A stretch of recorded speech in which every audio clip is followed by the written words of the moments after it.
We're going to talk about my new project, one of my new projects, literary projects, I should say. Quantum human biology. I mentioned 4 times over the last day and a half that Dr. Valerie Hunt, who you saw her attractive, wonderful, intelligent, beautiful person or persona up there on the screen last night, who's 97, and I are putting together the new biology. Because we realize that it's not good enough to say they're wrong, we're wrong, what's going on, we don't understand. We've got to create a new map of understanding, or we're going to keep making the same mistakes in natural health care as well as, what? Allopathic health care. It's not about saying they're bad and we're right. That's not true. We all are wrong in some areas and we all are right in some areas. So what we've got to do is establish a new methodology to think about the body.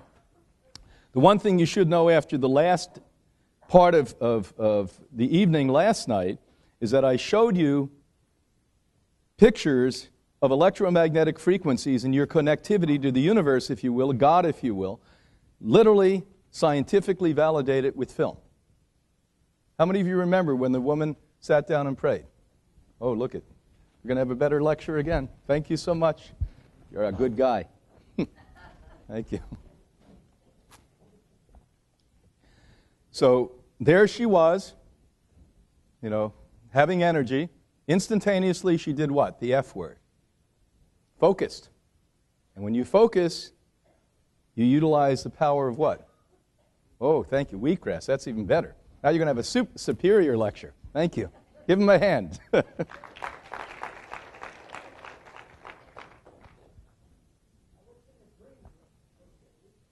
I don't know, but it tastes good.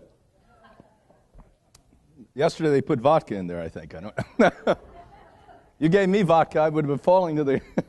I used to smell wine and get nude. It was bad. So we literally started to put this together, and you started to see the energy that we now are talking about. Because of the commitment and fulfillment and passion that Dr. Hunt has on this, she can literally now write down on paper the mathematics that govern that energetic formula that you actually visually saw. I can't do that. I see it, I acknowledge it, I understand it. I can't tell you the math behind it. So we've joined forces and we're going to be putting that together. I also mentioned last night that the next generation of therapeutic units are going to be out hopefully by the end of this year, and they're being made as we sit here in Palo Alto, California. And that's where we take energy fields, which start with the what? Human what? Cell, and become millions or trillions of cells, become the largest organ, the skin, the liver, the skeletal structure, the bones, see where the deficiencies are with these scanners, the new scanners, and then target with little tiny devices that may look like this or a TENS unit, so that you now permanently have on you something that fulfills the lack of energetic fields that you have. And now we're going behind the scene. We're no longer looking primarily at the biology. We want to see who's making the play work. We want to see who's behind the stage. And that's where we have to go. And if we do not go there, we will suffer. Because the old way of looking at nature is not the right way to look at nature. For instance, when somebody has a tumor, the poor doctors were trained to go in and exhume the tumor. And what's really silly about it is how naive and how primarily silly this entire process is. So you go into the doctor, they show you, oh my God, you have a 10-centimeter tumor on your globuloblia. You don't know where that is, but you say, oh, yeah, must be bad. Okay? They take it out. Surgeon Schmuhutza takes it out. Then they show you the picture again, and they say, you're cured. Hallelujah! Now, a thinking person, and there's not too many of those left, would say, doctor, how did that get there? I'm not sure. We don't really know. We're doing research. Do you want to donate money to the American Cancer Society? But doctor, how did that get there? Nobody knows. You follow? So a thinking person would say, gee, just because you've exhumed it and we're doing a rabbit pulled out of a hat show here. Here's the rabbit. No, there's no rabbit. Isn't there a possibility that the cause or the source of that is going to make it grow back? And the answer is a resounding yes. That's why when people have surgical procedures, and then unfortunately with the case of cancer, chemotherapy and radiation and/or, in 93%, cancer returns, and most people succumb to that. Now, period. Is there any debate on what I've just said? Well, let's hope not, because you would be talking about some things that are facts that are not facts, and denying facts that are facts at this point. So we've got to create a new system. Are there cases? I send 200 people a year for surgery for cancer. Do I like surgery for cancer? No. But I like people to live, too. There are cases, and maybe they're exceptional and different than the average person with a tumor, where they have a strangulation of an organ. So what am I going to say? Let wheatgrass heal that? You may die before the wheatgrass gets the immune system strong enough. So this is why we have to have a partnership with the legitimate surgeons and legitimate oncologists, and not say there's never a case where they, because they're saving lives, minimally, but they're saving lives, and many, many lives, all of the lives, by the way, of people in those circumstances and situations. But wouldn't it be nice if we go behind the scene now and say, how about if we alter the electromagnetic frequency that's causing the cell not to function the way it should? The cell is acting like a dope addict now rather than an athlete. And that's what we're getting at this point. So here we go for quantum human biology. That's the planet that you live on, and that's the so-called universe that we all share.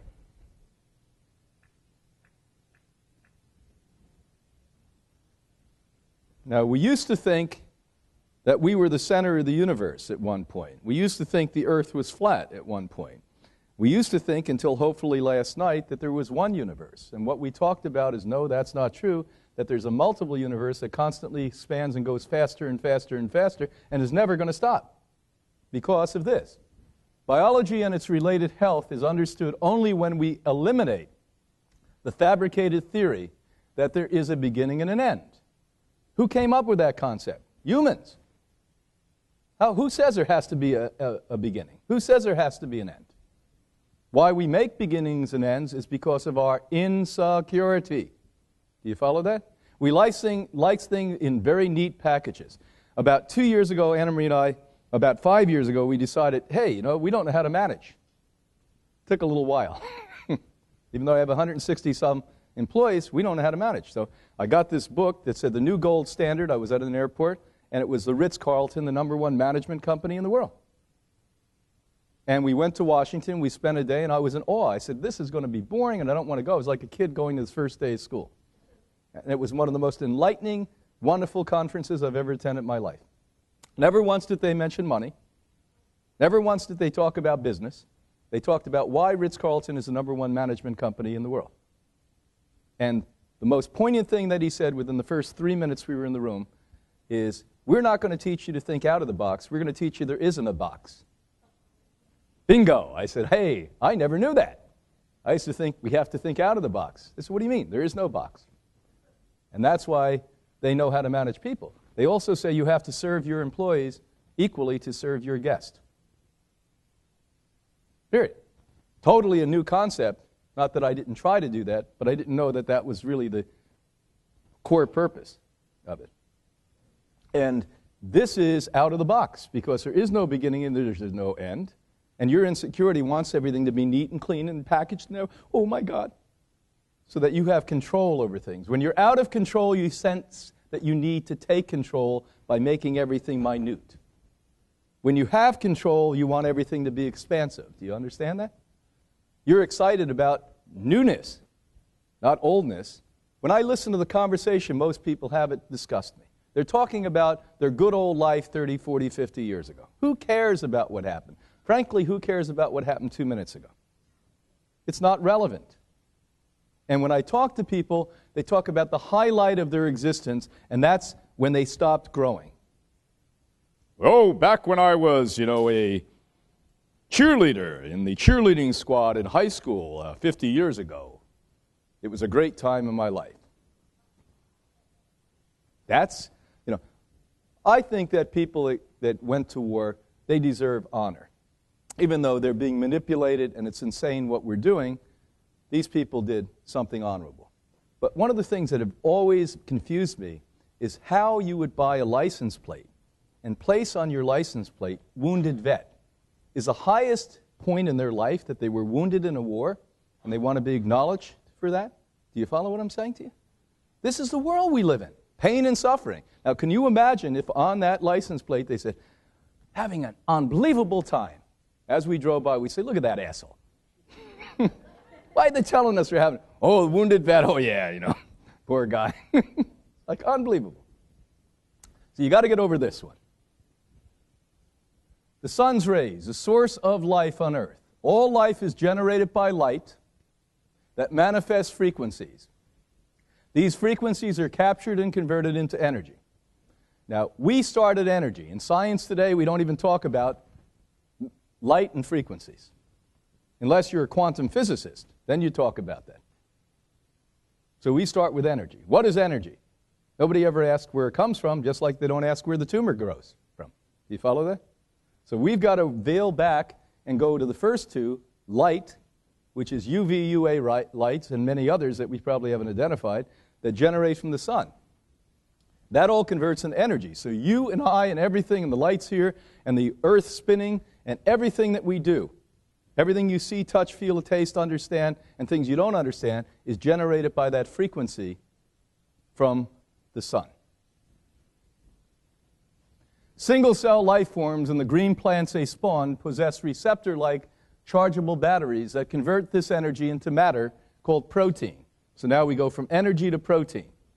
And we manifest the understanding of structure by protein. Remember the other night? I spoke to you in 42 minutes after I started speaking. And I said to you, your body is protein. If I was a scientist from another planet, I didn't know what you were, what creature you were, and they said, just tell me in one word what you've just discovered, I'd say you're protein. Because every single cell, on a structural basis, has protein, fibrin, that holds it together. Do you follow that? But is it really protein? Or is it the electromagnetic frequency behind the protein? So now we're starting at a very minute and small level, cellular level. You cannot see cells without microscopes. But it's really the energy. The proteins as like the house you live in. But until you move into the house, there's no life in the house. Do you follow that? And what was the very first single-cell life form that created all oxygen on this earth? Now, if you don't know blue-green algae is something you should be taking, you've got to be brain dead. It created all life on this earth. It created oxygen on this earth. It has 54% protein. There are many, many elements in there we have yet to identify in the higher ends of nutritional science. It has the exact fat, the only food we know that has the exact fat your brain's made of. Matter of fact, when they used to call you a fathead, you should have been thanking them rather than getting angry. The fatter your head is, the better it is. It's like amazing, isn't it? Algae. The evolution of matter. There's Mary and John, two attractive people. These are people from Long Island in the Swiss Alps on a romantic jaunt over there. You see? Matter has evolved into endless life forms, including humans. Life forms are perpetually connected to and contain these frequencies. So you see attractive woman and man, what you really are looking at without knowing it is electromagnetic frequency. Now again, last night we took a trip to see Ben Stone. What Ben Stone looked like when he was dying, and what Ben Stone looked like 7 years later when he was alive. Do you follow me? So the new way that medicine has to evaluate and look at people's levels of health is the amount of frequency that that person holds, contains, and possesses. Not the amount of cellular structure they have, not how big a tumor is, but why is the tumor growing abnormal energy or frequency over here? Do you follow? You understand this. What the heck's wrong at the universities of medicine that we don't understand this now? We're not the ones who invented this, and we'll talk about this in a minute. And there they go. Appearance and perception. We just love appearance and perception, don't we? Everything in our world's shallow, and it's all about appearance and perception. Appearance and perception as well as limited imagination. That combination is lethal. You have a limited imagination, you have a sad, sorry life. Has propelled humanity into a deep sense of insecurity. This has led us to disconnect from the totality of endless life. Sounds like one of these New Age rhetoric things. What does that mean? Totality of endless life. Not everything that you understand, but everything that you don't even have the capacity. I don't have the capacity to understand. It's to totality. No beginning, no end. Comprehensive, continuum, moving, never stopping, never stalling, never tenuous. Movement that is going to move with or without you. The enigma to the totality of endless life is your perception. You get that? The only reason that you're not ready to lay back, as I call it, in the arms of God and be carried along with the universal love and energy is because of your insecurity, your limited imagination. Do you follow that? Now, a child would say, oh, that looks great. Let me jump into the water and flow.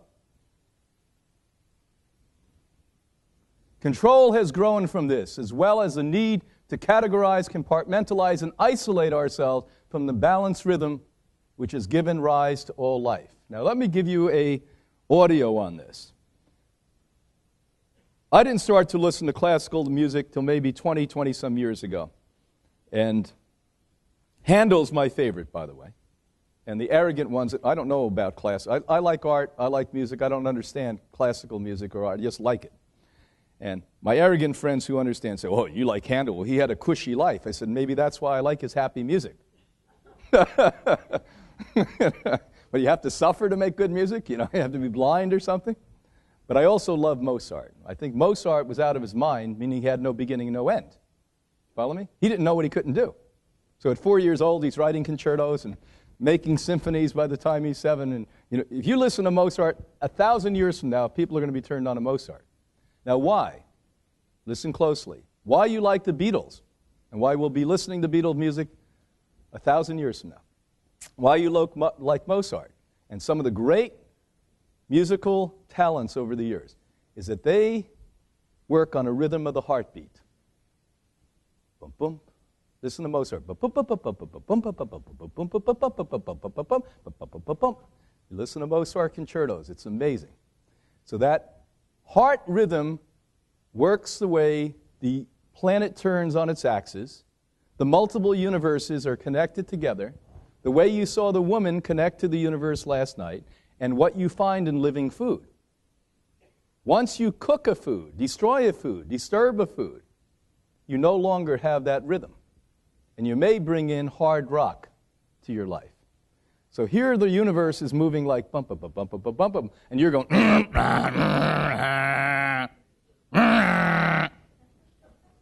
you get it? No wonder you're screwed up with all that.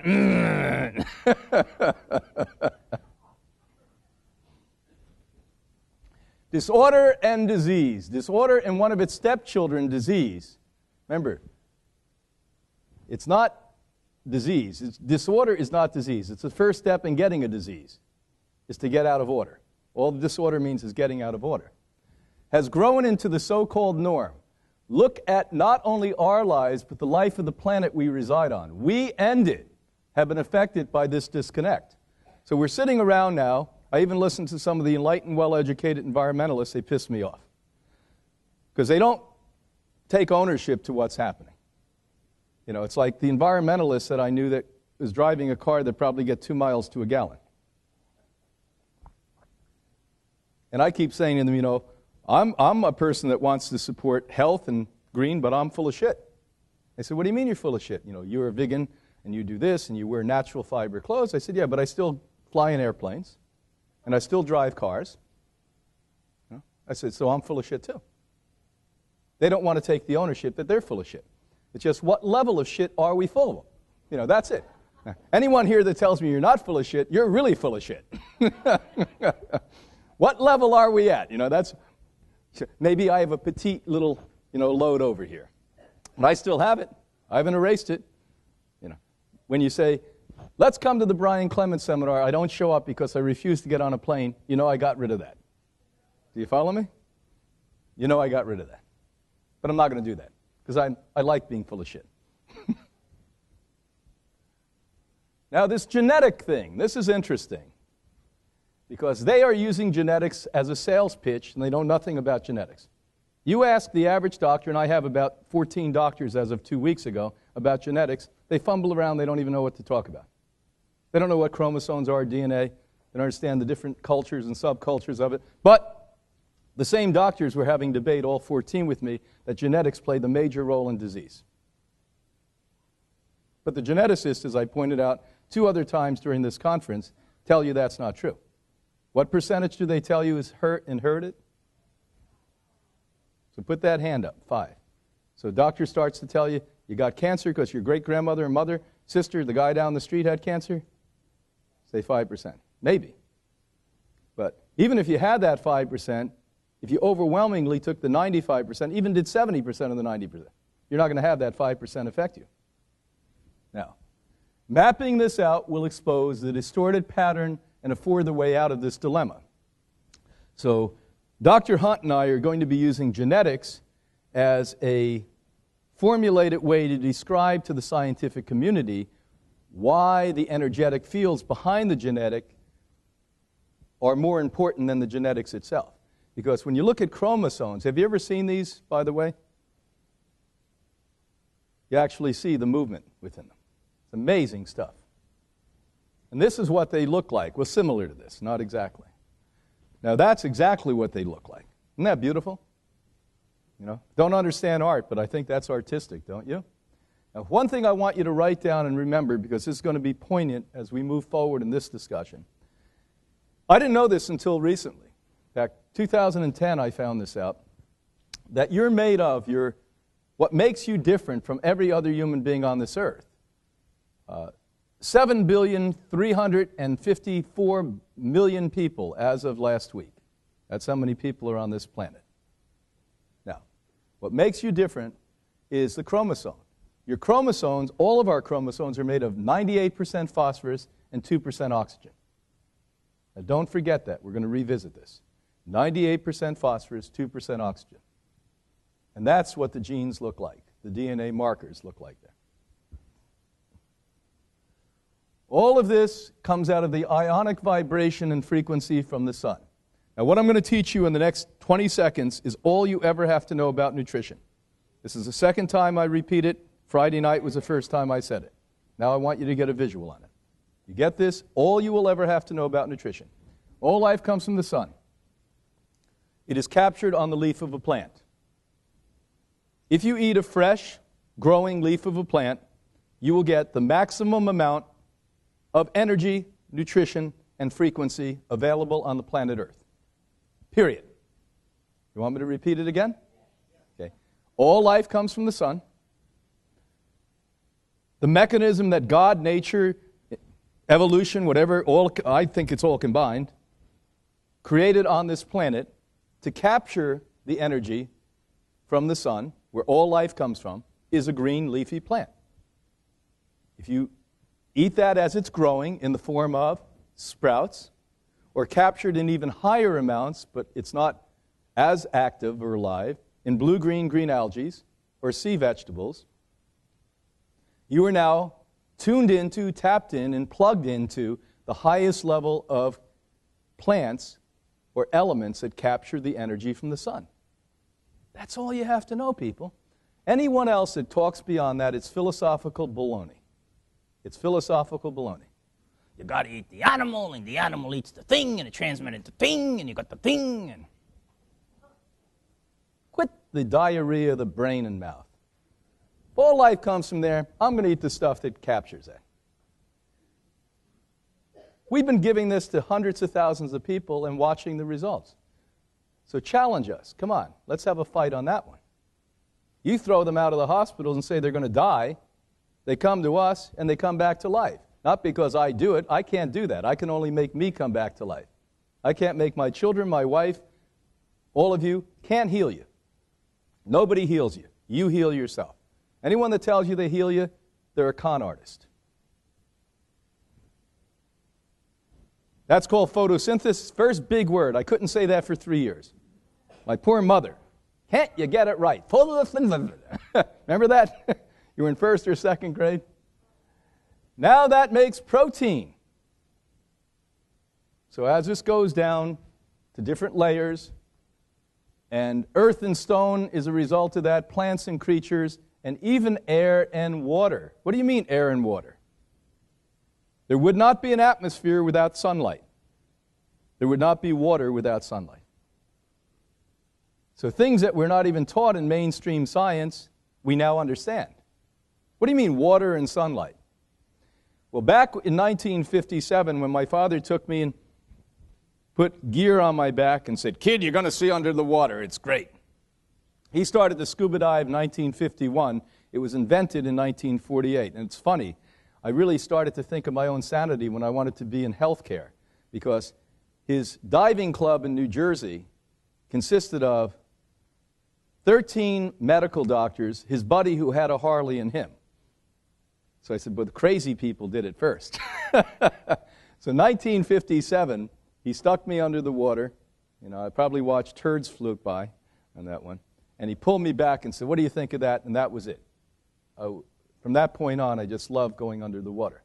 And any of you that have scuba dive know what I'm going to tell. When you get under the water, for the first several years, I exhausted all of my oxygen and came up to the boat and had to wait for everyone rocking in the boat feeling sick. Then I finally realized after several years, what I'm going to do is get at the bottom. There's enough action here. I don't have to move.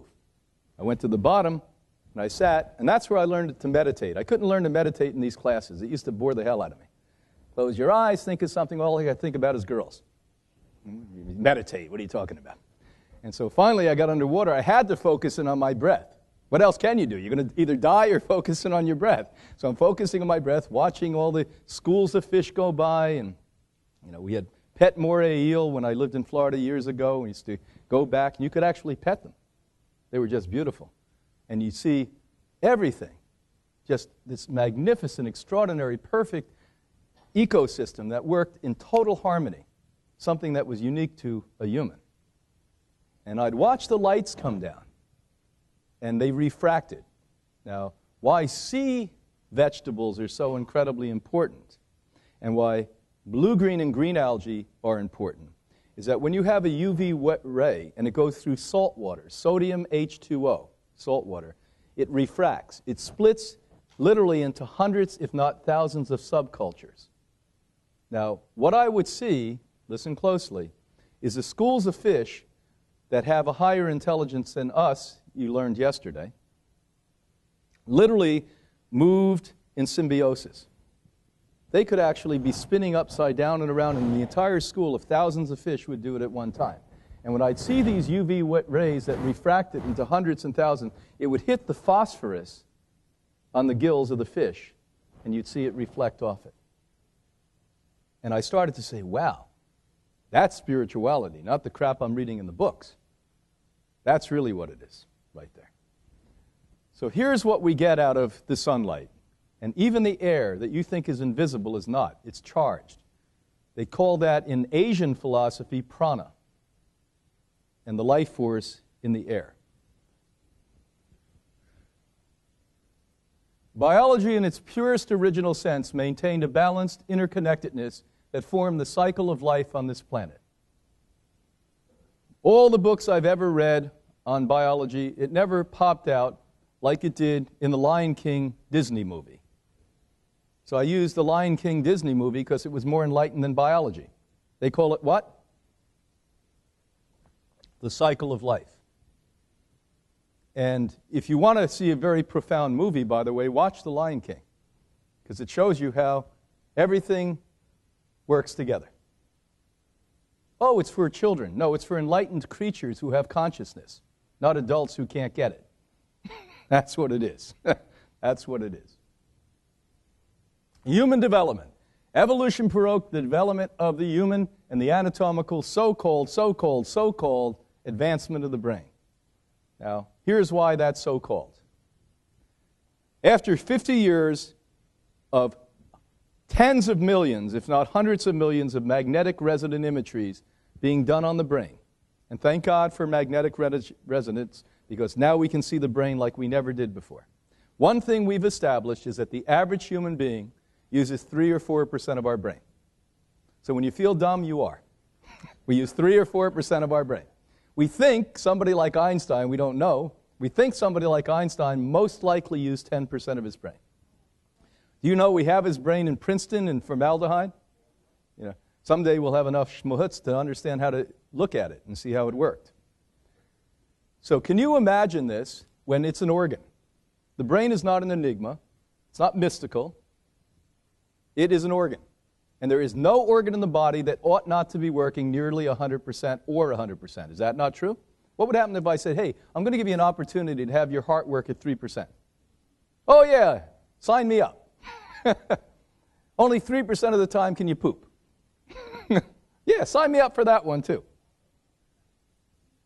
Now, like it or not, because we like to look at our ancestry as savage, uncouth, uncivilized, and unintelligent, I assure you that there were humans on this earth using 100% of their brain. We have had a de-evolution of the human brain as we became cerebral and intellectual. The opposite of what we thought we were achieving. As we started to civilize ourselves, write down material, and ritualistically, constantly repeat and educate the next generation of what has already been done, sometimes hundreds if not thousands of years in the past, we started to limit our brain. Isn't that amazing? But it makes us feel, because we have control over a very small area, that we're more intelligent than our ancestors. Once again, I promise you, I assure you, I'll bet you $1 billion there were humans on this earth using 100% of their brain. Why? Because it's an organ. How about if I said you can only use 3%, 4% of your arm? Would you say okay?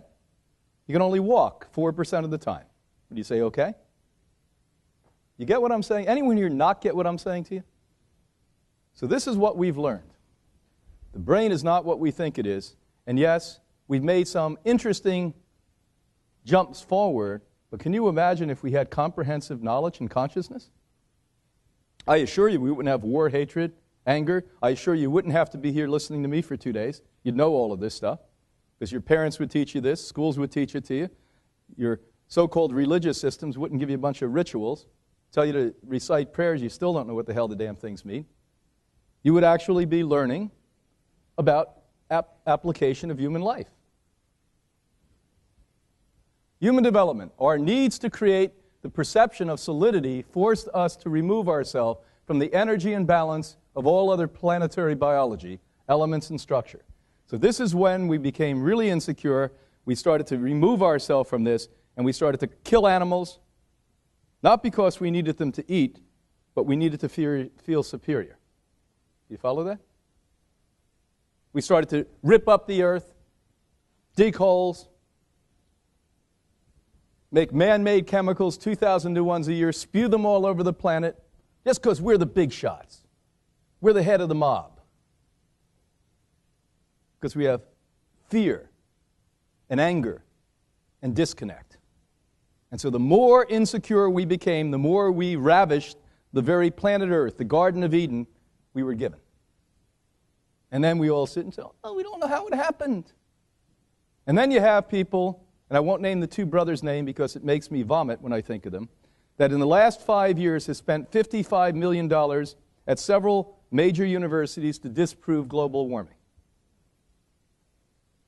And they have 45% of the population in this country believing there's no such thing as global warming.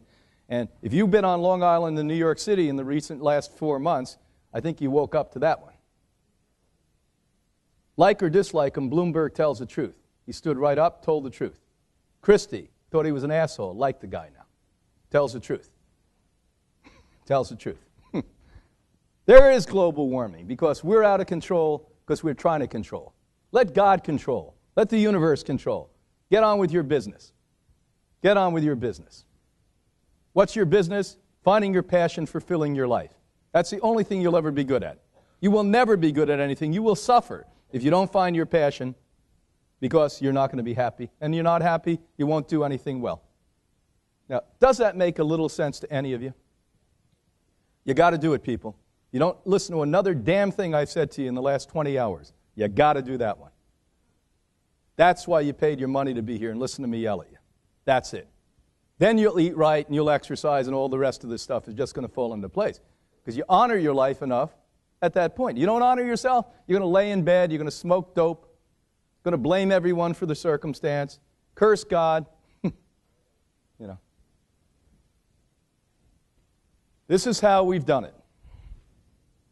Now, the universe, you, everything else, the chairs you're sitting on, this building, the invisible, is all little dots of electric. And they form eventually into this human being called Joe the Plumber.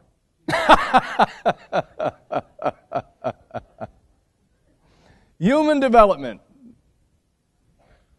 Nutrition is a key biological force and a clear example of how energetic totality works.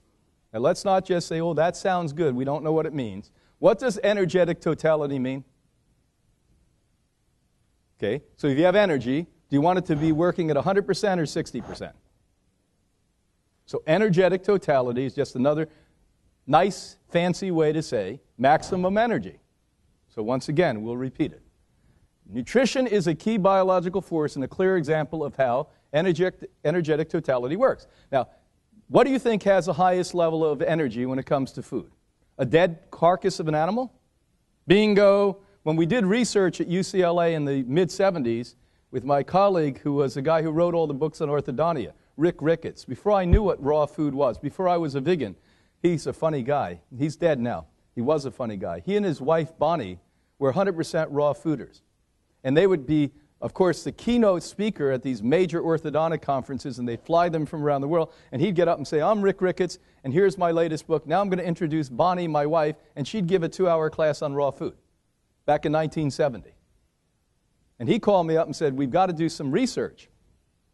And what we did is we looked at uncooked meat, cooked meat, and on the other end, wheatgrass, sunflower, etc. And we photographed it in my book. We don't have any left. I guess you can order some. Living Food for Optimum Health. I put one of the pictures of sunflower greens where we show you that one little sunflower green, half the size of my finger there, exhumes 2 feet of electromagnetic energy and frequency in every direction from one little plant. And by the way, every day in my diet, I take probably 5,000 to 6,000 of those plants and juice them and eat them. Do you follow? And you have the energy from that. And as you saw the young man, we put him on an American diet. 10 minutes later, filled him full of water and put him on raw food.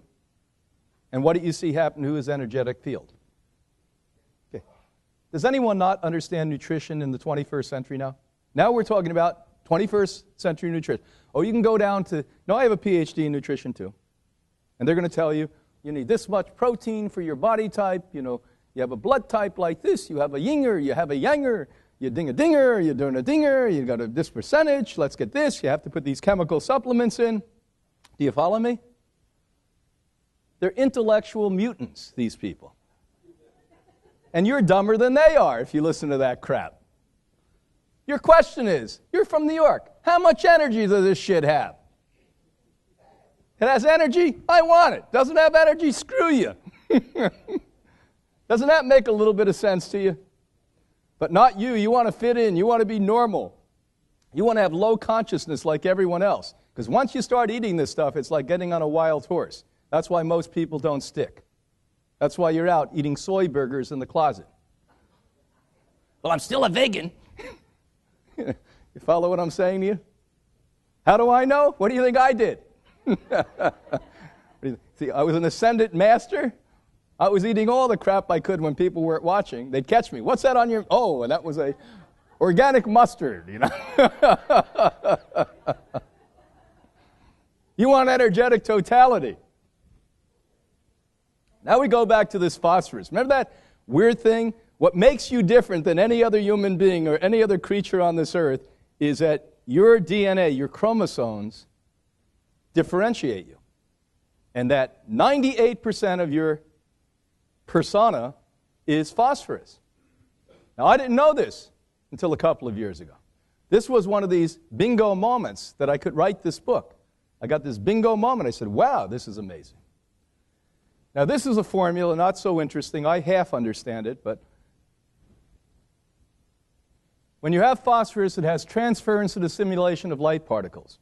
Now, we go back to my story from 8.5 minutes ago when I was under the water, sitting at the bottom, watching schools of fish, and the lights came down, and what did I say their gills had on them? Aha, and what did I say happened when I saw the gills and the fish and the school? You saw them pick up the light, transference, and assimilate the light. So by the way, that consciousness, listen closely and challenge me if you don't get this, the consciousness, both psychological and spiritual, and the physical ability the fish have or the human have to move forward and to be part of this ever-growing universal dots that we have, unify us. Do you follow that? But it all comes directly from the sun.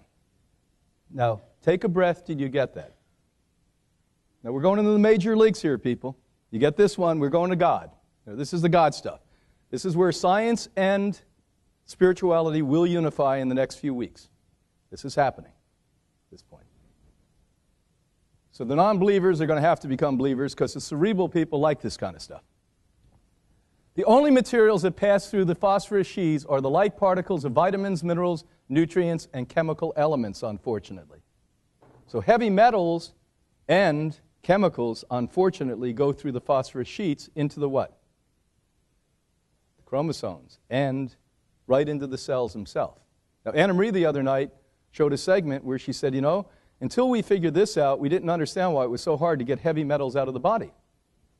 Because the body thinks calcium is mercury. Do you follow what I'm saying to you? So it's lacking calcium, it says, oh, come on. And don't you know, all at once mercury shows up. Remember all of that we talked about to you? Now, the guy that brought this to me, he works with me now because he's like a hippie genius. He's incredible. He created a machine that activates stem cells. It's electromagnetic. It's one of the things we offer at Hippocrates. And, so you've had pain, like we've had 20, 30 people now guess that we're smart enough to do this. And pain on your knee, he puts it on once, twice, maybe 3 times, that's it. The pain's gone. Because it attracts the bone marrow to create stem cells that create new tissue, both hard tissue, bones, as well as other. So he says to me a while, 2-3 years ago, I have a little device that you stick around your neck that actually has a frequency of nutrients where it can go into your body and fulfill the nutrient need that your cell has. I said, you are so full of crap, your eyes are brown. I said, prove it to me. He said, okay. That's the first challenge. I took 2 of my co-workers that I knew would do exactly what we asked them to do, good people, honest people, and I took very sophisticated blood tests for nutrition. The only test I really trust now for nutrition blood test is called the SpectraCell test, because everything else is like looking at what's floating around in your blood. What's floating around in your blood could be a chemical supplement. That doesn't tell me anything.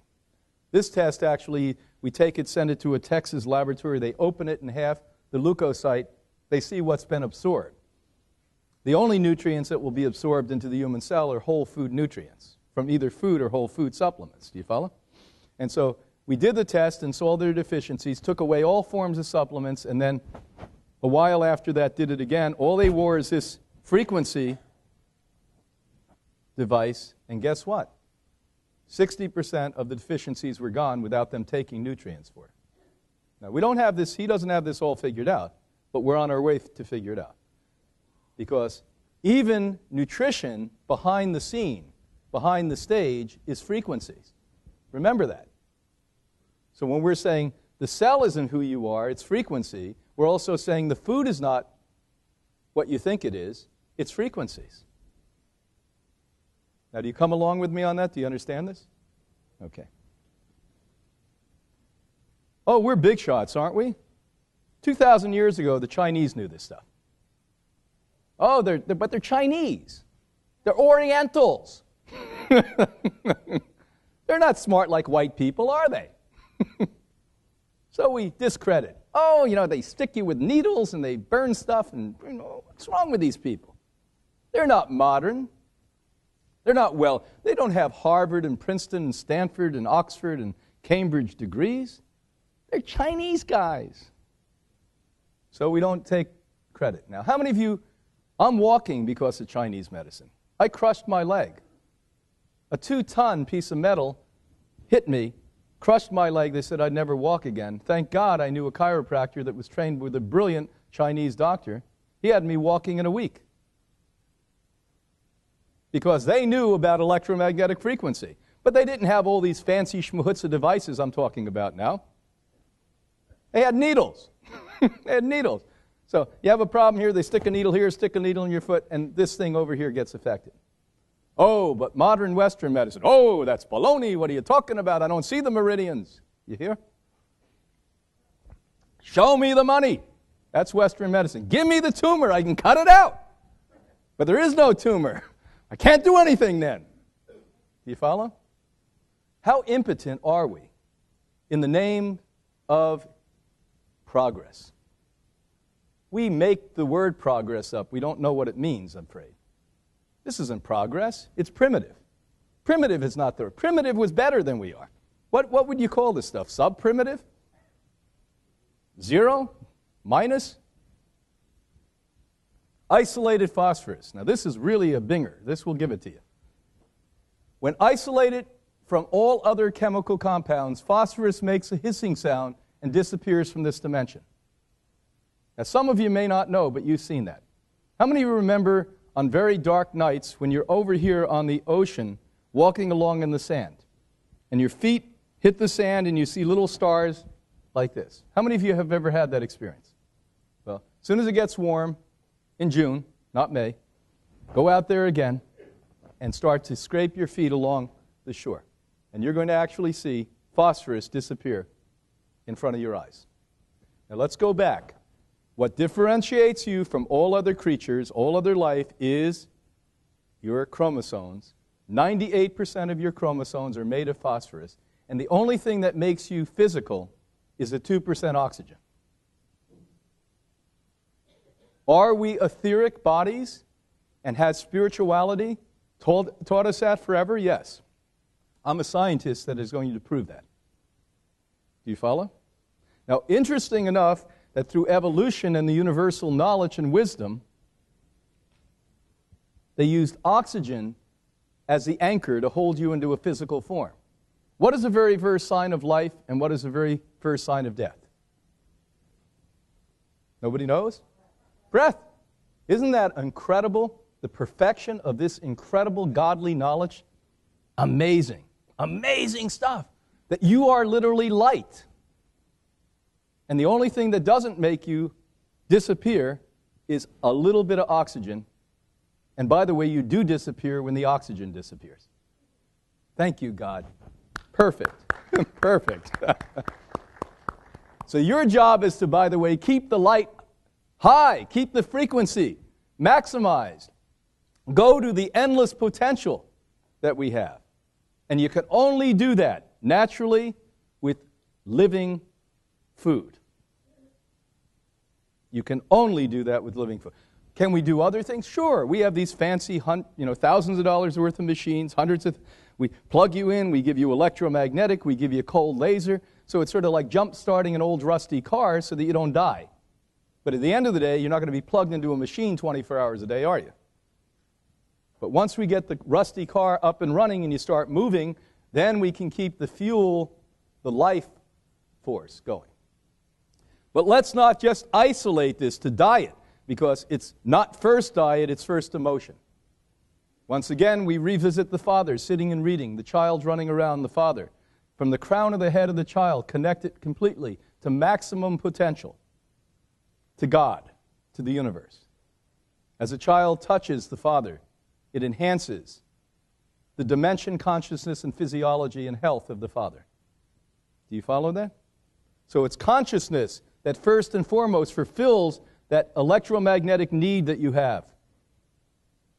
It's prayer, it's contemplation, it's meditation, it's movement and exercise. If you are not using the vehicle you have, it will become rusty. It will become slow. It will become ineffective. it will become a burden, because the real you doesn't want a physical body. And I'll repeat this. The essence of who you are is not a physical body. That you are part of the universal continuum of electric dots, and you are just visiting this earth for a short time in a physical form. So when I was a kid, they said, your soul leaves you when you die. And I used to say, bullshit. Now I say, yeah. Yeah. And sometimes that soul stays together, and sometimes it disperses and goes into many dimensions. But we never die. We are a continuum of electromagnetic growth that's all connected within this universe to the sun and to the maximum universe of constant movement forward. Phosphorus and light. Phosphorus absorbs light and transmutes these light waves into slow time sequences to different frequencies, thus creating the state of phosphorescence or being phosphorescent. How many of you have ever seen a person that you think's phosphorescent? You say, wow, look at that. You always see it with babies. A little bit. I spent that love fest with my grandchildren for the whole Christmas week. I kissed them and kissed them and kissed them. Why? They were little gods. How many of you relate to that? Here they are, completely maximized, smiling, happy, giving, completely enlightened. We want to hug them. We want to kiss them. And every once in a while, it's not very often you see an adult like that, do you? Wow. We have weird words for it because we're not that kind. Well, they're charismatic. There's no such thing as charismatic. There's maximum energy fields and less than maximum energy field. And who cannot achieve maximum level? People with limited imagination. Period. The only thing that prevents you from getting there, from getting well, a lot of you say, well, I went to 10 doctors and the doctors told me my leg's going to fall off, so I'm preparing for my leg to fall off. How about the concept, the wild concept? You use your imagination that you keep picturing your leg on there, that it's really not going to come off. Well, I'm not sure. They were experts. They all had great credentials. They went to the best college. They must know more than me. I said, okay, now please. You mean 10 guys you've never met before that have an opinion about your leg know more about you than you? And sadly, the answer is yes in most cases, because most people don't know anything about themselves and don't know they have any control and think that they're victims of circumstance and think that God hates you. Why I became an atheist when I started to study originally, science, is because the God they taught me about was a nasty SOB. Every time I heard about God, my grandmother, little Gertie Daly, loved little Gertie. Pure, wonderful, giving like Mother Teresa. But every time I started to walk out of the door, she'd say, bless yourself and be careful. So here I was, 2 years old, thinking, what the hell's going to fall on top of me here? They actually taught me, we write about this in our sex book, to show you how warped your head can get listening to this religious stupidity that they manufacture. It has nothing to do with God. It's religious stupidity. I could make up better stories in my sleep farting in the middle of the night.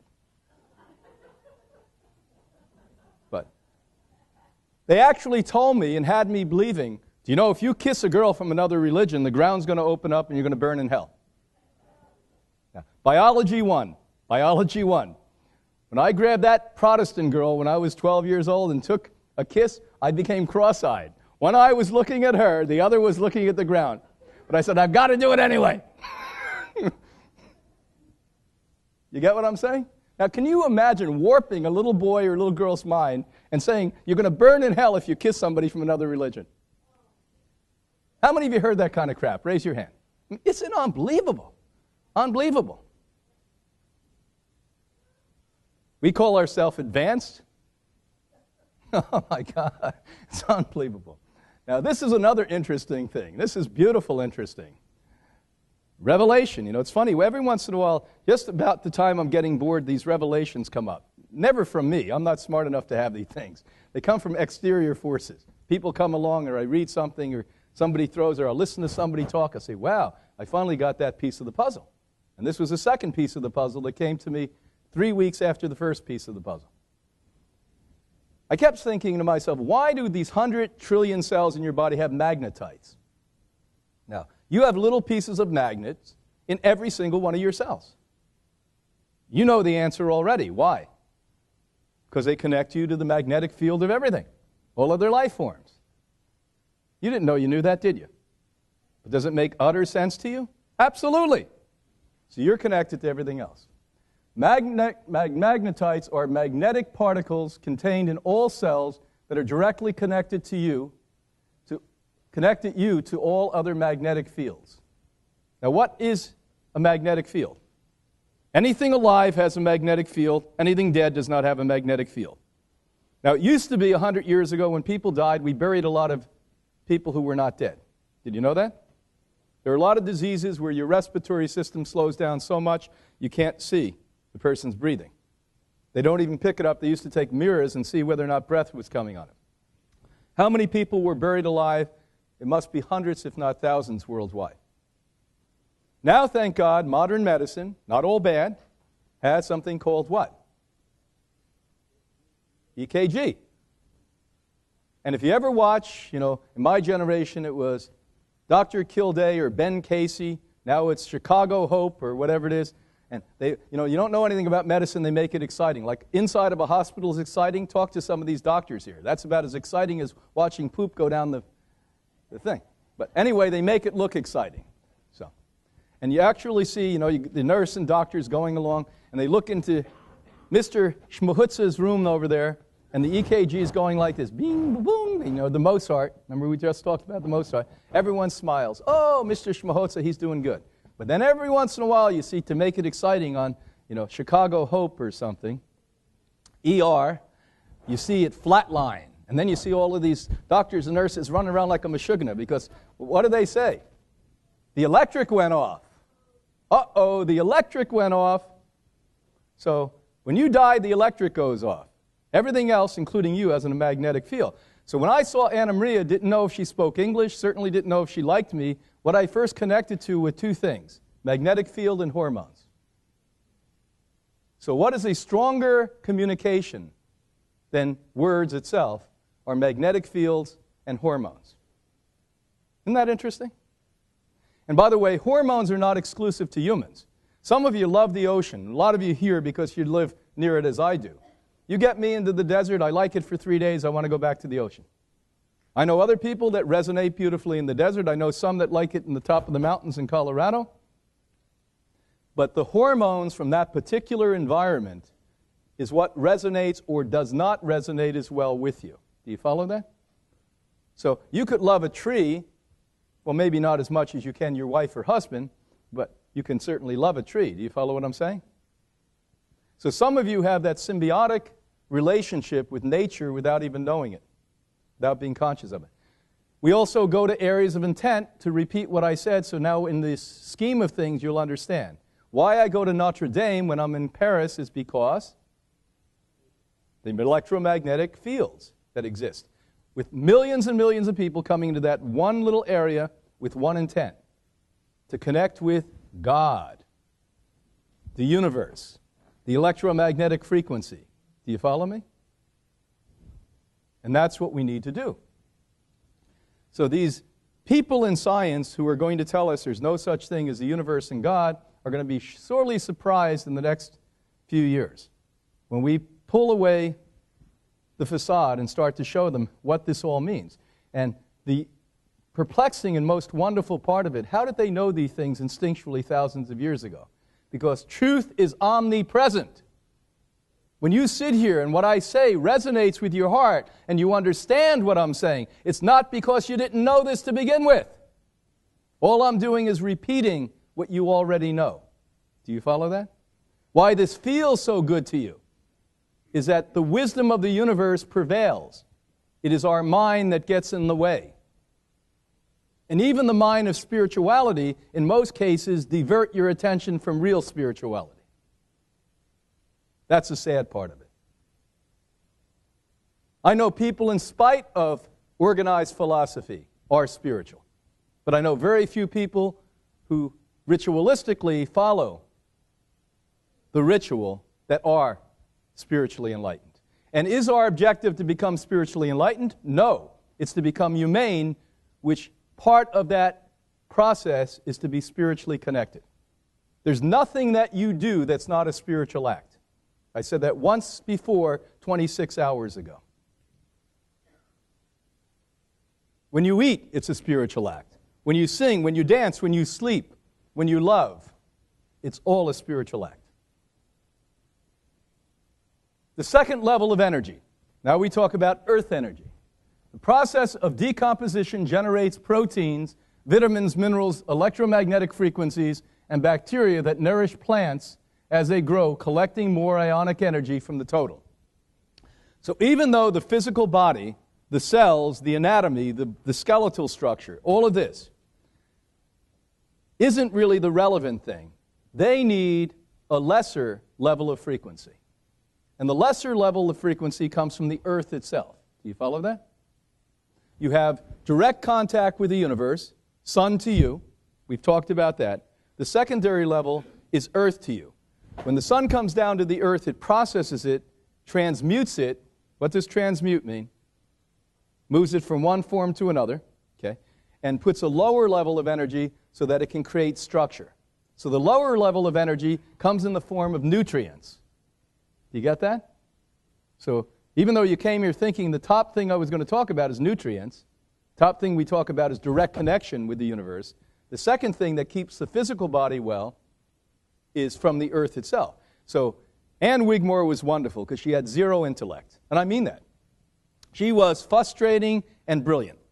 Because I'd always, because I was trying to find myself when I first met her, I would always ask her these convoluted, complicated, scientific baloney stories. And she'd always come back with these profound, simple answers that were always right. It would take me like 6 months to try to figure out she was wrong and always know she was right. And one time I said, how the heck do you know this raw food really works? And she said, well, it's simple. Good soil, good food, eat, good body. I said, what are you talking about? She said, don't you see it? Good soil, good food, good body. Well, give me the percentage of each thing that's in there so that I know how to shmuhutzi up the schnehitza and put it in the chart and give it to the people and impress everyone with the knowledge that we really don't know what we're talking about. Do you follow? Good soil, good food, good body. All comes in the form of, oh, I'm going to eat a quinoa. You're going to eat frequency that through evolution manifested into a quinoa. Do you follow me? Some things became grass. When the land came, grass was the very first thing on it. And then other plants came from the grass. Do you follow? First life form, what? Highest frequency? Algae. Second life form, sea algae. Third life form, grasses, sprouts. Okay, then we go to the secondary, third, fourth, fifth, 8,899,000, I guess, billion, zillion life forms. And it's endless, but it all comes from this. Sun again goes to the leaf. The leaf then has to decompose, because if everything that was ever alive was here, we'd have no room, including people, by the way. So thank God we come and leave. Can you imagine how many billions and billions and billions of people would be here if everyone was still alive? Now you are, but you're invisible enough you don't take up space. It becomes composting matter. Oh, including you. Isn't that interesting? We're all so important. Oh, I'm so important. Everything I do is important. You're compost.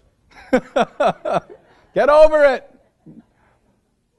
Everything is important and nothing is important. Don't take anything serious and do everything at the maximum seriousness. The levity of life is to realize that you're everything and you're nothing. And I mean this. Then you don't get caught up in baloney. If you know that everything is a short period of time, so we better do the best we can in that short period of time, or what's up? What's up? Give me an excuse why you're not. Why is there anything that you would do that you're not trying to do at your best?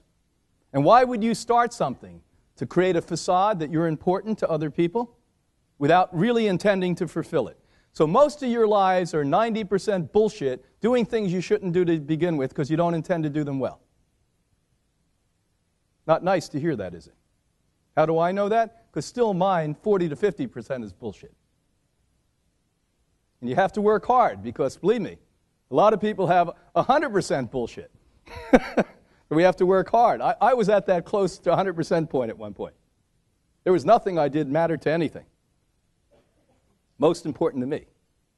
And then I had to chisel away and say, hey, why would I spend any time on something I don't plan on putting 100% into? Do you follow that? And ask yourself that question, and it starts to chisel away at your deception. Who you think you are and who you really are radically different people. Do you follow that? And I don't mean in a figurative way, I mean in a literal way.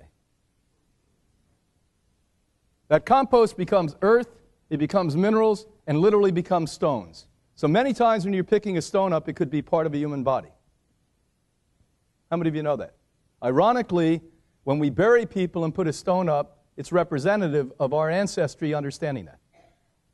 Isn't that amazing? They knew that. They knew that you'd become. And to me, out of all the people I've heard more that I resonated with were the Native Americans.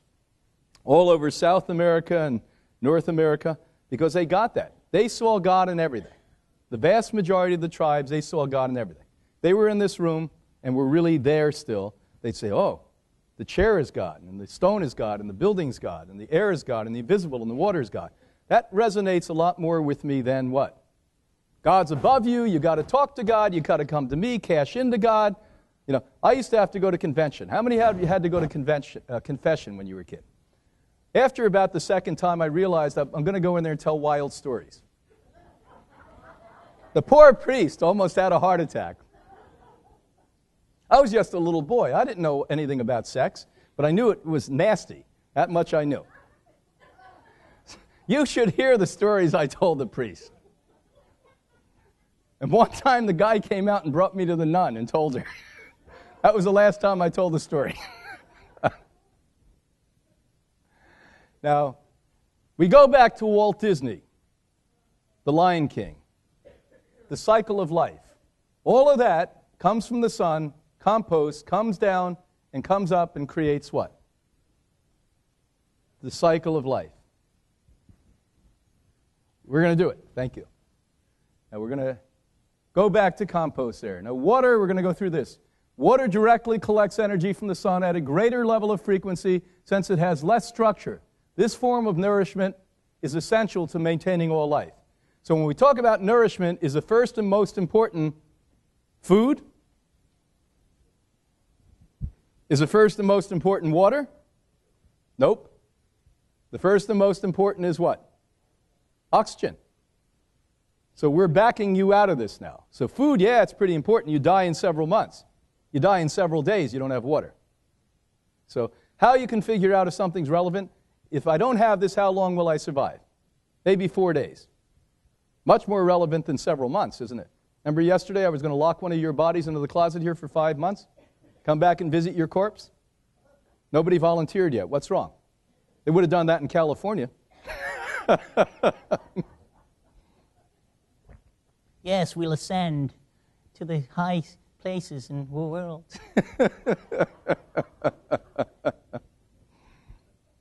Some of them I'd like to lock in the closet, I'll tell you. This form of nourishment is essential to maintaining all life.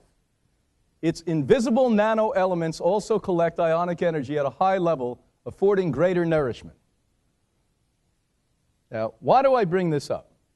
Because something that's the opposite of what we're taught in science, I've just pointed out here. It collects more energy because it has less structure. Now, what we're taught in science, if you're an engineer, you'll get this one, is the bigger mass you have, the more energy it has. I'm now telling you, the less structure you have, the more energy it has. Why? Because it has no beginning and has no end. Do you follow what I'm saying to you? It has no beginning and has no end. If I have a giant building, I'll say, let's get rid of all the electric here in the building. And I measure the electromagnetic energy coming out of the structure itself. It has a definitive amount of energy. I go outside of the walls of the building and have no energy from the building outside the walls. Do you follow that? How about if I have water that has an endless potential? It has no beginning and has no end. So I collect more energy in that because it's much more massive than defined matter. Oxygen is essential for all life, so we backed into oxygen now. Where do you think you get most of your oxygen from? And why do you die in 4 days if you don't drink water? Because most of water is, we go back to what differentiates you from invisible. What is it? Oxygen. What differentiates you from invisible is oxygen. Why you need water is oxygen. And why you need oxygen directly is oxygen, because the greatest amount of life force and energy from the universe, God if you will, comes from the invisible frequencies in those forms. We went through that yesterday. Now here's what the cell looks like, and that's actually a picture of a cell. That's sort of a happy cell. It has oxygen, it has water, it has protein, fibrin, holds it together, vitamins, covering on it, remember that the other night? Minerals, the electromagnetic frequency, and the fuel, the jet fuel, essential fatty acids.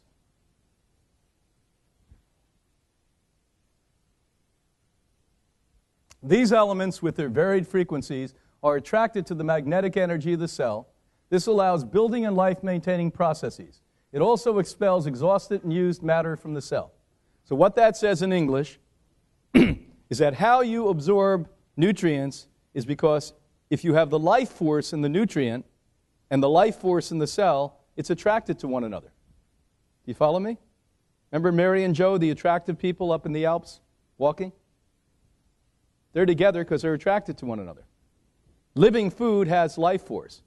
The magnetic field called magnetites within the cell are attracted to the magnetic field of a living thing. How about when you see a dead body? Are you attracted to it? Let's hope not. I'm going to ask you to leave too. All I know is I've seen a lot of dead bodies, and I still go like this when I see a dead body. How about you? Now, on the other hand, remember that eyeball floating in midair, and you get the knock on the door at night, the most attractive person you see? Totally different experience. I never go like that when I see an attractive person. I won't tell you what I do, but anyway. You probably do the same thing. There's a new hypothesis that's becoming real science now out of the University of Washington. The fourth phase of water acts as a navigator for all elements. So why we have water as 70% of our body and an integral part of our human cell is because it attracts life force and energy and it lets it go. You follow? So your magnetic field is magnetites that are in water. What is the greatest conductor of electric? Water. You had an electrical storm, you don't jump into the pool, do you? Unless you're suicidal. When understanding these principles, it is imperative that we consume only pure and life-filled nourishment. Punchline. Nourishment that resonates with the total of all life energizes your biology, giving you the potential to let go of your old preconceived notions and accept the omnipresent consciousness that abounds. The change in diet to life will change your consciousness, like it or not. You can hold on and say, it's not going to happen to me, and I come back 3 months later, it's going to happen to you. And again, why you struggle with doing this is because you don't have a comfort level with you. You don't have a comfort level with your consciousness. And you don't trust yourself. Do you follow? So why you keep hiding and eating organic protein bars is because you feel insecure. You get that? There's one answer. Don't ever BS yourself. One answer. Why did I just do that bad thing? I don't like myself. Let's repeat that together. I don't like myself. Now let's change that to I just love everything about my life. Come on. I just love everything about my life. That's the difference. Now we talk about spirituality in a concrete way, not philosophical. I wish they were teaching this in our synagogues, temples, and churches. Not philosophical nonsense that doesn't have any bearing on reality. I wish this is what the guy we're talking about. Spirituality is, in its authentic sense, is you're letting go and relaxing in the already present energy of the total. Do you have to work hard to become spiritual? No. If you're working hard to become spiritual, I promise you, you will not. You will not. It's impossible. There's no methodology that you can use to make yourself more conscious. You are conscious. You've just got to allow it to happen. Do you follow that? You are the little baby that has that phosphorescence, that knows all, that has endless potential, that doesn't have this entrapment of philosophy in our heads that you and I have. You know, I worked really hard at becoming smart and have worked a long time to get rid of it now. You know, that's it. Every time I think I get in trouble, every time I let this talk, it works. Do you follow that? You know that to be true. You know it's true. This always gives the negative to you. Well, you tried that before. What do you mean? You can't do it again? What do you mean? This always says, I know. And you always let this win. Watch out. You're going to put your finger in the door. Oh, no, that's a boom. You get it? Take a breath, people. This is easy stuff. This is easy stuff. Okay, we're going to answer about 5 questions, so stand up here and get ready for the questions.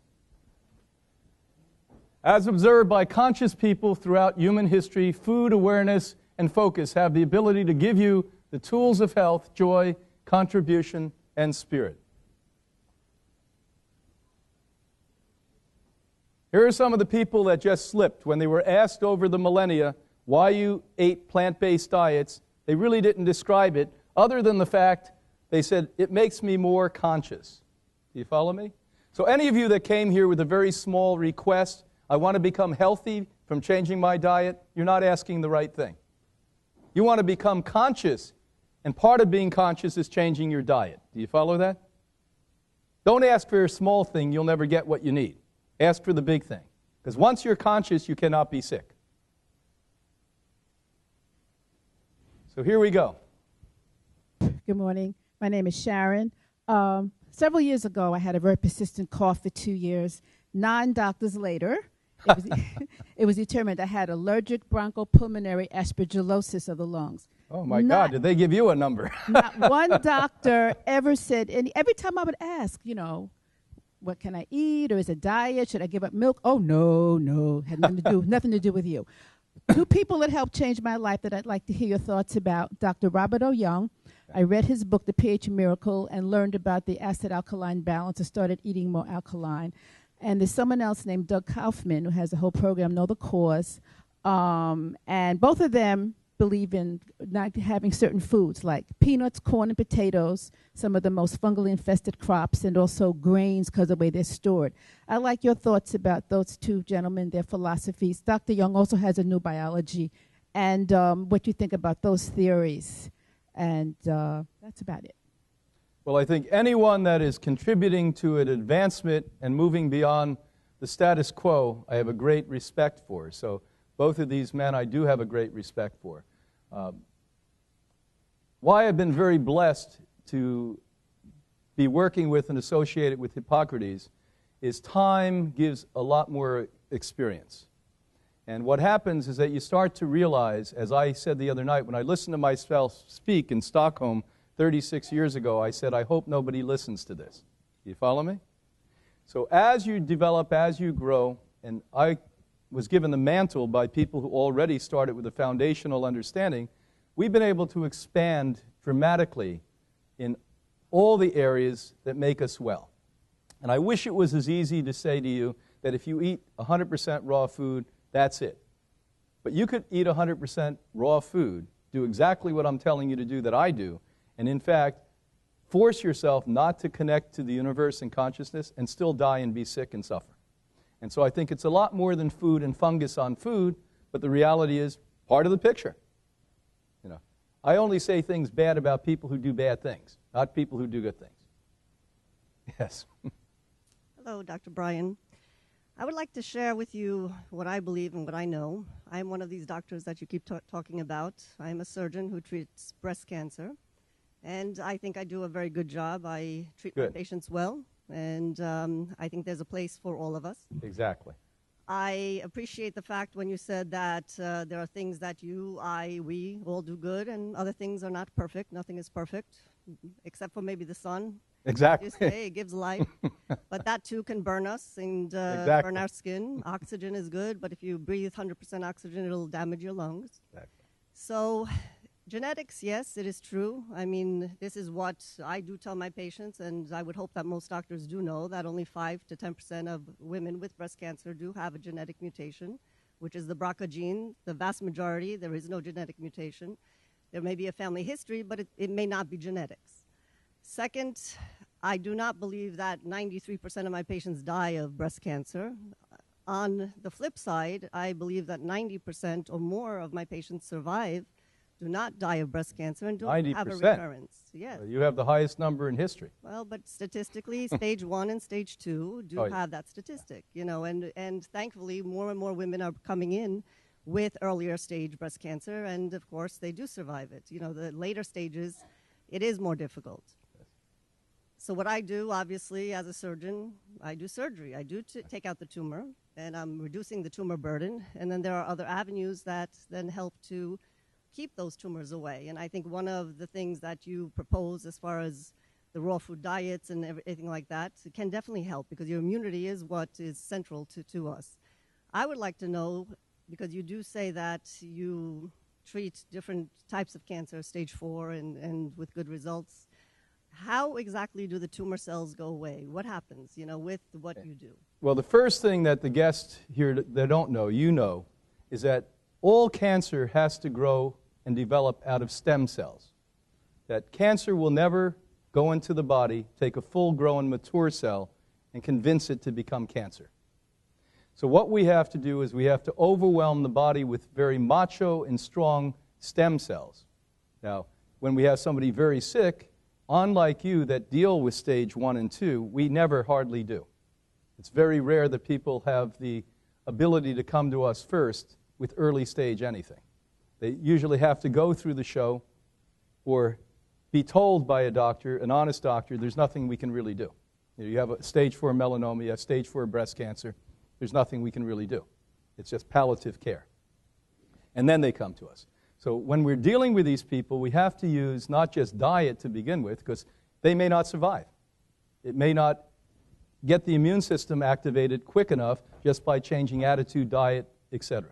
So that's why we bring the big guns in from Europe and from Asia, where we use what they use at very advanced and research hospitals, like electromagnetic, like cold laser, therapies that are taking the cells, the stem cells, multiplying the amount that are coming out, and creating a higher frequency, a hertz, in those stem cells. So when the seducer comes, the cancer, the carcinoma, the melanoma, whatever it may be, comes and literally says to the stem cell, come and become part of this ever-growing tumor, it's reluctant to do so.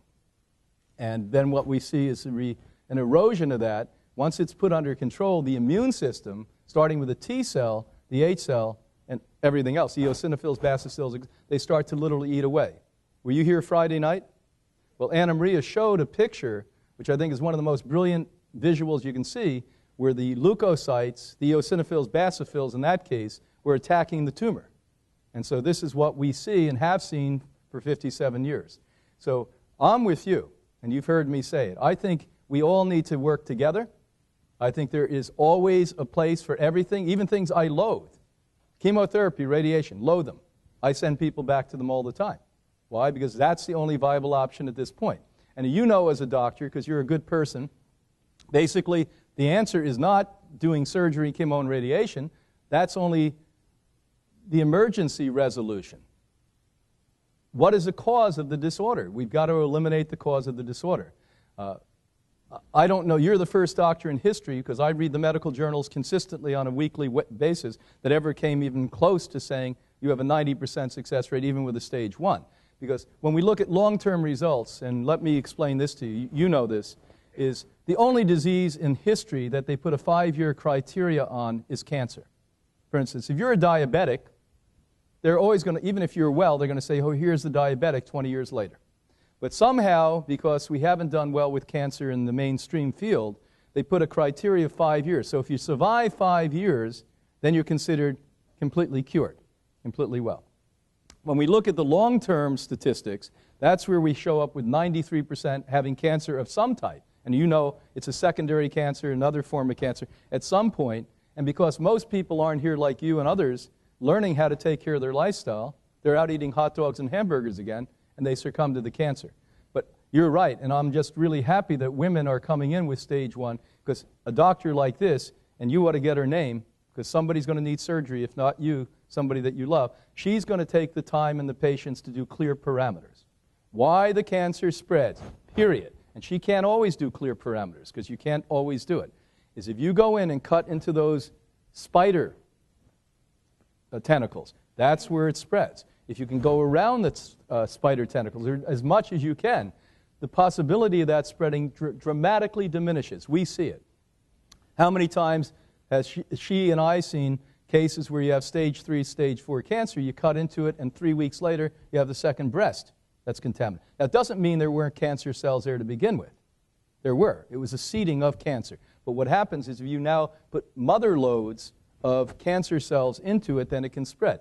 With prostate cancer, you saw Harvard University, our top research center in the United States on prostate cancer, literally came out and told the truth a year and a half ago. They said the mortality rate, the death rate in people that do nothing is actually the same, if not better, than people who do the standard protocol for prostate cancer. Because once you cut into the prostate cancer, inevitably it has a great potential, not always, to go to the liver, go to the bones, the hips, etc.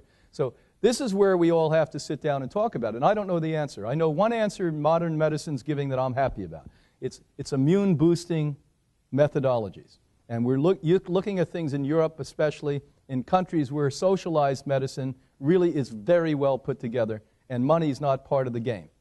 You know, money's not part of the game. And so what has happened over there, they said, hey, we're losing so much money because these return cancers, et cetera. What we have to do is create a way to boost the immune system. And it's very early and it's very preliminary, and they're not getting spectacular results. But frankly, in every single research study, if you look standard protocol versus the immunological boosting has percentages higher survival rates than the other. So I think the combinations are going to be this. But we're always going to need surgery.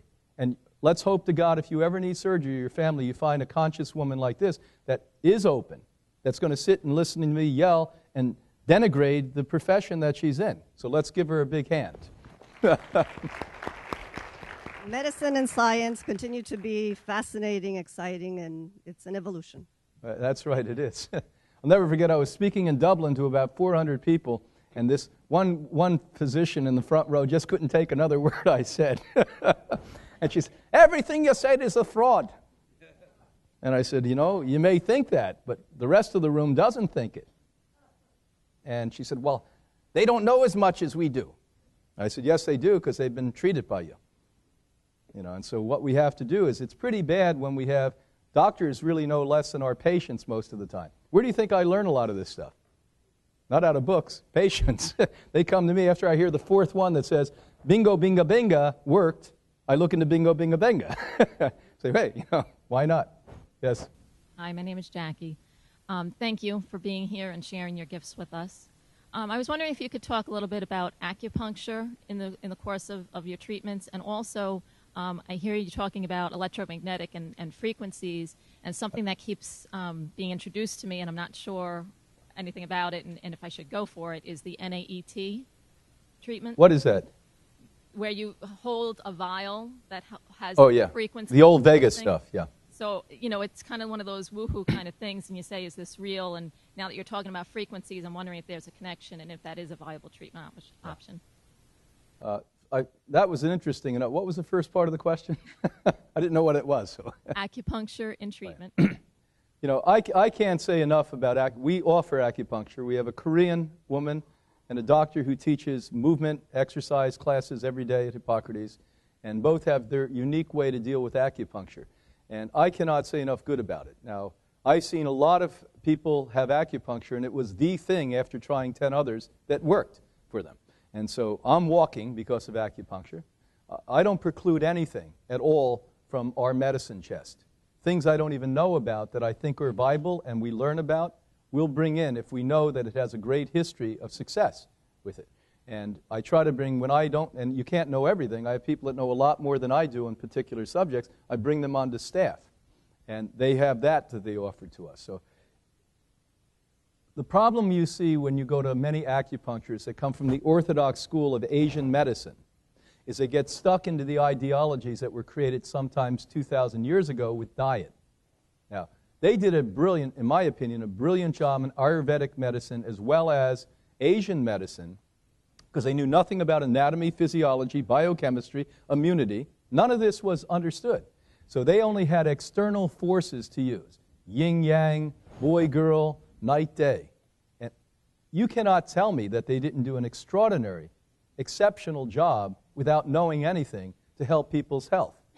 So we cannot preclude or eliminate a lot of the goodness they have out of that and say the best part of Asian medicine, or at least the most effective I've seen, happens to be the acupuncture, acupressure type of medicine. The second part that you spoke about, there's technologies that are moving so rapidly today, it's costing me a lot more money. I used to buy technology and could keep it for 10 years, and it was like still having a really good Mercedes. You know, you didn't have to turn it in because it was still working. Now because, and the young people know this, technology doubles every 9 months. And let me say this, the old guys like me don't get this. So that means what was the hottest technology today, January, will be completely obscure and 100% improved by when? September. So by the end of September, we are 100% forward with technology. They anticipate now, people like Jobs, his wife came to us a couple of times, when I had these conversations with her, they said in the next 2 generations, we anticipate every 2 months, technology will double. Okay, now, so what you're talking about in the old days was called a Vega unit. A Vega unit is probably 50 to 60 years old now. That's where you take a substance, hold it in your hand, and yes, it has to do with your biofrequency, liking or disliking it, to make it simple with this one. We've come a long way. After that, there was Undermed, you know, and we, not Undermed, Undermed's new. Well, I forget the names. There were 3 or 4 or 5 generations. Now what we're doing is every 3 years doubling. So I buy hundreds of thousands of dollars of equipment. You've got to keep coming to Hippocrates because we won't be state-of-the-art otherwise. Giving them away, putting in every 3 years new equipment. That's how it's splitting like this. I just bought 2 new machines that have cost Hippocrates $68,000. Okay? Bottom line is, the next machine I talked about, probably 1 year from now, we're going to have that machine. Am I going to keep using those machines and pretending they're state-of-the-art because of the money? I won't. And so that's where we've got to move. In my opinion, we've got to keep moving with what the highest level is at this point. Endless potential. So good questions. Hello, Dr. Bryan. My name is John. First of all, I'd like to thank you for this 3-day workshop. It's really resonating with me, and I respect it, and I've embraced it as well. Thank you. And let's thank Stephen for that, because without him, this wouldn't happen. Absolutely. Let's give him a hand. My question is, in the last few years, I met a cardiologist named Dr. Stephen Sinatra. Oh, yeah. And like him. I hope he's not on your list of intellectual mutants. No, he's a down-to-earther. He's a down-to-earther. Okay, yeah, I agree. And that's my question. His philosophy of grounding fits in. It seems to fit in nicely with your electromagnetic field theory and so forth. And I think, and I've embraced that as well. And I think that's probably a good thing for the cells. Yeah. And secondly, my second question would be, if you could answer both of these, how do you feel about colloidal silver as a defense or a boost of the immune system? Okay, the epitome of the state of art in colloidal silver is out of a company called Sovereign Silver, that they created a different form with sodium-based. Now, why that's so good is the antiseptic part of your lymphatic fluid is sodium. Remember I said it's really not an electrolyte as we used to think it is. It's over here working with the lymph glands, interacting with the cells. So because it's sodium-based, this is what we've been using for more than 2 decades. One of the things we IV into people who have things like Lyme's disease or chronic fatigue syndrome or fibromyalgia, if they want this to happen, it's not mandatory, this is an optional thing, is we IV in Argentin, which is the epitome of the available silver on the market. Again, do I think long-term continual use of silver is healthy? Absolutely not. That we need minimal amounts of silver in our body. It's part of what our bodies need for the ionic electromagnetic effect. Remember, we talked about minerals and the stepping stones the other night. But the fact is, if you constantly do that, you're going to supercharge your body, and it's going to be counterproductive for you. So short-term use, bang it out. I use it on planes. Tuesday morning, all day tomorrow, I do 8 different interviews with major magazines in New York. But the next day, I'll be on a plane, and I stick that stuff up my nose, bang, bang, bang, bang, down my throat, as I did this morning, by the way, every hour I'm on a plane. So that's where the use is. Now, when I'm not on planes, I don't use it. If you ever still get colds or flus, great thing to take, along with herbs like Osha, not echinacea. Echinacea doesn't help one bit once you have a cold or flu. Doesn't kill any viruses. So what you need is the silver at that point of thing with Osha. So great thing. Grounding is amazing. Just like anything, there's really great grounding devices that can help you. You feel a difference. It's not placebo.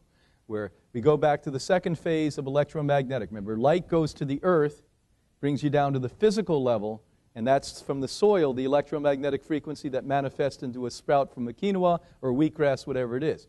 This grounding also acts as an additional way to get yourself to that earth energy. And it's great. Now remember, why we need that today, why we need reflexology today, is we're not in bare feet working on farms. And weren't we in bare feet walking or working on farms through history? Yes, till the last 5, 6 generations. So great stuff. You got to watch. There's a lot of fraud in that, though, too. Thank you, Doctor. Appreciate your comments. Thank you. Appreciate it. Hi. My name is Judith, and I have also 2 questions. The first one is, if you're raising a child that's raw vegan, what's the best source of protein for brain development? And also, the other question is, can you change your DNA? Yes, you can change your DNA. That's what we've been obviously doing for 57 years with people, and it happens very rapidly. I try to show that, but it's hard. I'm overwhelming you with information, I get it. But I tried to show that last night with a machine from Germany. Remember, you actually saw the AGEs, and then the free radicals came out, and then that process, that was actually visually showing you that. You can change the chromosomes to healthy.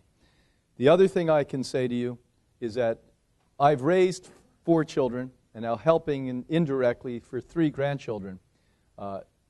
If you are bringing a child up and not giving them algae, it's a very unfortunate thing. What we know about the algae is they don't only fulfill the fats that your brain's made of and make it better, healthier, stronger, create more glial cells, allow more neurons to be developed, but it also has the highest form of protein. For 30 years now, I've been using extensive forms of protein to help people with psychiatric disorders. And this type of lifestyle with talk therapy, part of what everyone gets at Hippocrates, like it or not, this is part of the program, is psychotherapy. It's the most important thing we offer you at Hippocrates. And with those talk therapies, proteins targeted to the brain, and use of algae, you're going to see a difference in both IQ, intellect, calmness, less of this with a child. All 4 of my children, they excelled in academics, and not because we did. I didn't like school very much. I don't know how I made it through it, to be honest with you. I was bored most of the time I was sitting in school. But the fact of the matter is, we saw a different calmness. I was running around climbing up walls. I don't know how the teachers ever put up with me when I was a kid, because all I ate was sugar and non-food. That's going to be a difference. High protein, great for you, etc. Again, your children should eat what you are. Your children shouldn't eat until they're 2. They should eat your breast milk. When they're around 2, one of mine started at 1.5, one started at 2.5. The child will tell you when they're ready to eat. Then you start giving them the sprouts. You start giving them the sea algae. You start giving them the freshwater algae. You can actually start with the supplemental blue, green, and green algae well before they stop breastfeeding, by the way. We started that when the children were months old, and because it helps to develop the neurons in the brain, the neurological system, the spinal cord. It's extraordinary. Makes healthy cells, etc. Okay, thank you. You're welcome. Hi, my name is Jerry, and I had a question about the sun and the leaves and the plants. Right. how do you take care of providing sunlight when you're growing things indoors? Excellent question. We had a big learning curve when we went to Florida, because here in the north, you could pretty much stick them in a window in your house, and all year long except the dead of winter, like now, from December until maybe until February, you did a pretty good job. In Florida, we went down, and we've had to grow greenhouses. We had to put full spectrum lights in because it's too overwhelming. So you can't take a baby infant that was just born and stick them in the midday sun. Well, that's what a baby little wheatgrass is, or a sprout. So we have to have indirect sunlight. Now, they are greenhouses under a lot of canopy of trees, so they get a lot of light. They probably get as much sunlight as we do in New York, without the trees, out in the middle of the thing. So we do that, but we also add extra UV lights because of the controlled conditions we have. Harley, I don't know if he's here today, but he's, out of all the wheatgrass growers in the United States, Canada, probably the world, I know, done it longer than anyone else, and he has a brilliant system that he utilizes. And so you do get not exactly the same, but very, very, very similar effects by proper UV full spectrum lighting. Thank you. You're welcome. Good afternoon, Brian. Hi. My name is Virginia, and I have two questions. The first one is, can you tell us what your opinion is with liver cleanses and whether or not you recommend them, and if you do, which protocol do you think is the best?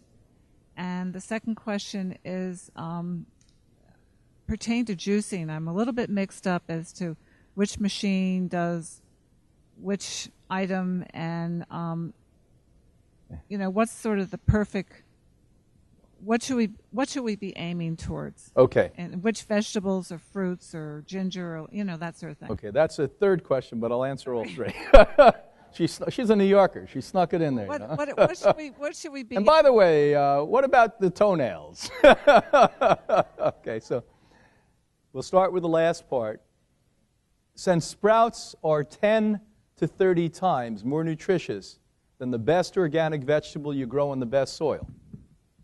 Since sprouts are 10 to 30 times more nutritious than the best organic vegetable you grow in the best soil, the thing you should emphasize juicing the most are sprouts, green leafy organic vegetables, weeds. The one food that costs nothing that's equal to a sprout is edible weeds. These are the foods. Now, we don't only do that because, remember, we have people from all different backgrounds and disciplines. So we add cucumbers and celery, non-sugary, low fructose type of foods.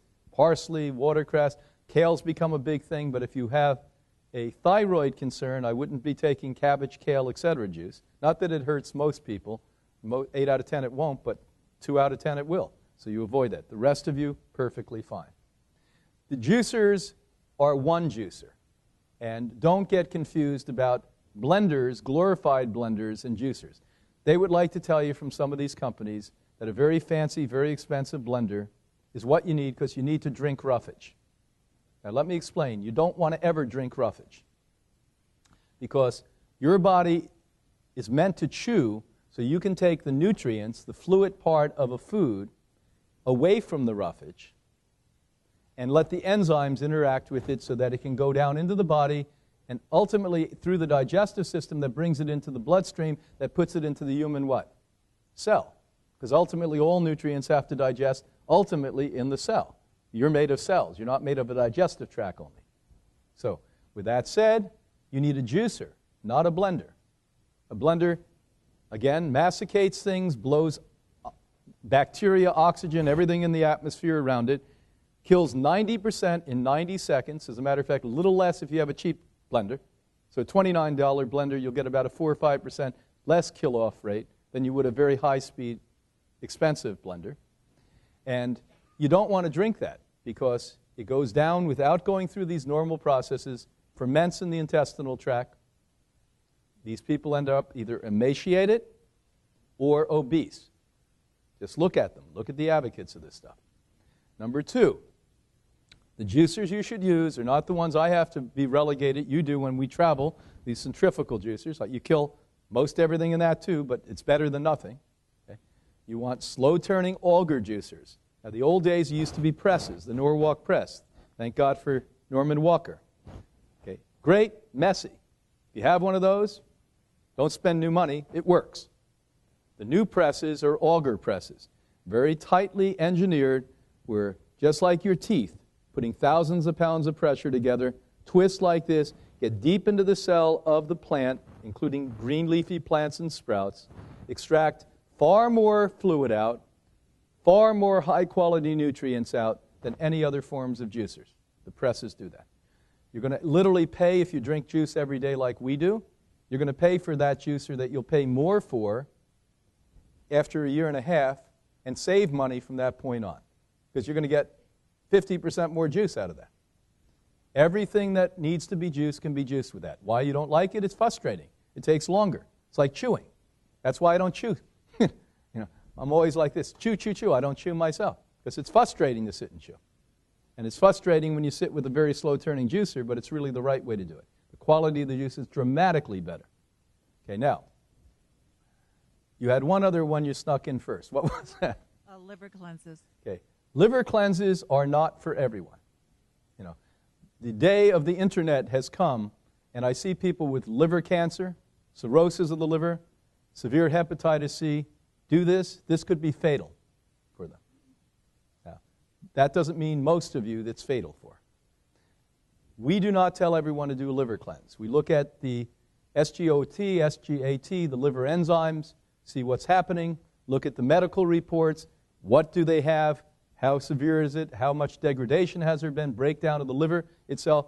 You don't just throw in lots of oil, lots of garlic, into the gallbladder and liver. We call them liver cleanses. They really affect the gallbladder and liver. Now, when you put massive amounts of oil, fat, even from good organic olive oil, into the liver and gallbladder, it gets overwhelmed and starts to have paralysis. Not paralysis, like epilepsy. It's shaking like this. And when it does that, they're not literally stones, but the deposits most often then come out, and you can evacuate them. What would happen if I had 10% liver function and I had cirrhosis of the liver? So you've got to ask yourself, what question is most important? Do I have a problem? And what's sad to me, the people who are most likely to do these things are the people who are really sick. They say, oh, I have a liver problem. I can't name the amount of people that I've known who have died after doing a series of these things, or even a couple of these things, who had very severe problems. The rest of you, preface what I've just said, because yes, occasionally do it, but make sure you do it under the care. Anyone who's really interested, write to us, tell us in writing what you think, and then we can send you a paper as to what we would suggest. But don't just go off and do this and think it's right for everyone. Okay, you ready to dance for a minute? Thank you. All right, let's dance.